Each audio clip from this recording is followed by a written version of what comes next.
வணக்கம். ஆகாஷ்வாணி புதுச்சேரி செய்திச் சுருக்கம் வாசிப்பவர் வாசுகி சந்திரசேகரன்.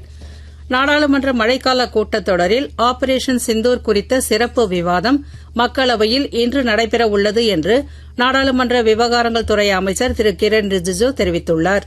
மேலும் இது குறித்த விவாதத்திற்கு மக்களவையில் 16 மணி நேரம் ஒதுக்கப்பட்டுள்ளதாகவும் மாநிலங்களவை நாளை 16 மணி நேரம் இதுகுறித்து விவாதிக்கும் என்றும் அவர் கூறினார். மக்களவை சபாநாயகர் திரு ஓம் பிர்லா தலைமையில் நடைபெற்ற அலுவல் ஆலோசனைக் கூட்டத்தில் இந்த முடிவு எடுக்கப்பட்டதாகவும் அவர் தெரிவித்தார்.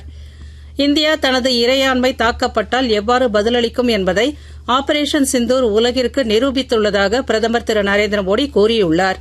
தமிழ்நாட்டின் கங்கை கொண்ட சோழபுரத்தில் நேற்று நடைபெற்ற பேரரசர்களான ராஜராஜ சோழன் மற்றும் முதலாம் ராஜேந்திர சோழன் ஆகியோரின் பிறந்தநாள் விழாவில் உரையாற்றிய பிரதமர் இந்த ராணுவ நடவடிக்கை நாடு முழுவதும் ஒரு புதிய தன்னம்பிக்கையை ஏற்படுத்தியுள்ளதாக கூறினார். தாய்லாந்து கம்போடியாவிற்கு இடையே எல்லைப் பிரச்சினை குறித்த பேச்சுவார்த்தை இன்று மலேசியாவில் நடைபெற உள்ளது. தாய்லாந்து பிரதமர் திரு பும்பும் வெச்சாயா சாய் மற்றும் கம்போடியா பிரதமர் திரு அன் மேனட்டும் இந்த பேச்சுவார்த்தையில் பங்கேற்க உள்ளனர். இதற்கிடையில் இந்த எல்லை மோதல்களில் உயிரிழந்தவர்களின் எண்ணிக்கை 32ஆக உயர்ந்துள்ளது என்றும் 130க்கும் மேற்பட்டோர் காயமடைந்துள்ளனர் என்றும் தகவல்கள் தெரிவிக்கின்றன.